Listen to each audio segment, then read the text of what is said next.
Hello பப்பாளிஸ், மொறுன்னு cauliflower 65 எப்படி செய்யலான்னு பார்க்கலாமா?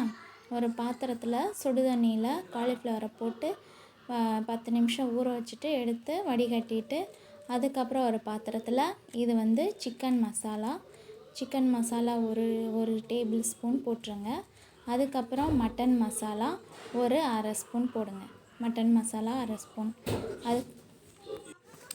அதுக்கப்புறம் ரெட் சில்லி பவுடர், நான் இதில் எந்த கலருமே ஆட் பண்ணலை, ரெட் சில்லி பவுடர் மட்டும்தான். அந்த ரெட் சில்லி பவுடர் மட்டும்தான் கலர் எல்லாமே. அடுத்து மஞ்சத்தூள் half tablespoon, red chilli powder அரை ஸ்பூன் போட்டால் போதும். இந்த மசாலாவுக்கு 65க்கு ஏற்ற மாதிரி உப்பு. அதுக்கப்புறம் ஒரு டேபிள் ஸ்பூன் அரிசி மாவு மட்டும் போட்டால் போதும். அதுக்கப்புறம் 1/4 ஸ்பூன், ஒரு ஸ்பூன், அப்புறம் கொஞ்சமாக இஞ்சி பூண்டு பேஸ்ட்டு போட்டுட்டு, அடுத்து நம்ம காலிஃப்ளவரை அதில் போட்டு பிசைஞ்சிக்கலாம். நான் காலிஃப்ளவர் ஏற்கனவே நல்லா சுடு தண்ணியில் போட்டு கழுவி நல்லா சுத்தம் பண்ணி வச்சுருக்கேன். காலிஃப்ளவரை நம்ம தனியாக வேக வைக்கிறது அதெல்லாம் எதுவுமே வேண்டாம். இந்த மாதிரி செஞ்சால் தான் நல்லா கிறிஸ்பியாக மொறுன்னு வரும். அதுக்காண்டி தான் இப்படி செய்கிறது. சில பேர் என்ன பண்ணுவாங்க, மஞ்சத்தூள் உப்புலாம் போட்டு வேக வச்சு அதை வடிகட்டி, அது நல்லா இருக்காது பார்க்க. இப்போ அது வரன்னு இருக்கிறதுனால லைட்டாக தண்ணி ஊற்றி பிசைஞ்சிக்கிறேன். அதுக்கப்புறம் நான் இதில் நம்ம கார்ன்ஃப்ளவர் லெமன் ஜூஸ், ஒரு அரை லெமன் ஜூஸ் நான் அதில் புழிஞ்சு விட்டுக்கிறேன். கார்ன்ஃப்ளவர் நம்ம கடைசியாக தான் போடணும்.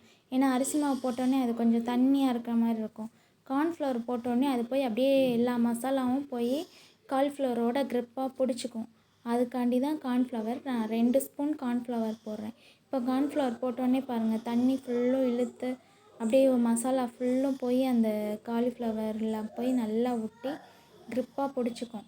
அதுக்காண்டி தான் நம்ம கார்ன்ஃப்ளவர் கடைசியாக தான். இப்போ நம்ம உப்பு எதுவும் பத்தலைன்னா செக் பண்ணி பார்த்துக்கிட்டு போட்டுக்கலாம். காரம் மற்றபடி எல்லாமே கரெக்டாக இருக்குது, உப்பு கரெக்டாக இருக்குது. இப்போ அடுப்பில்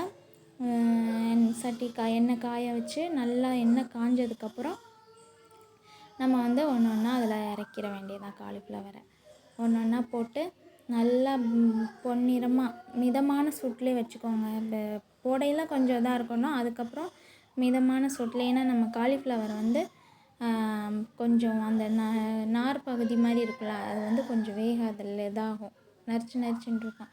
அதனால் நம்ம மிதமான சூட்லேயே வச்சு நல்லா அந்த பபிள்ஸ்லாம் அடங்கினதுக்கப்புறம் எடுத்தால் சூப்பரான காலிஃப்ளவர் 65 ரெடி.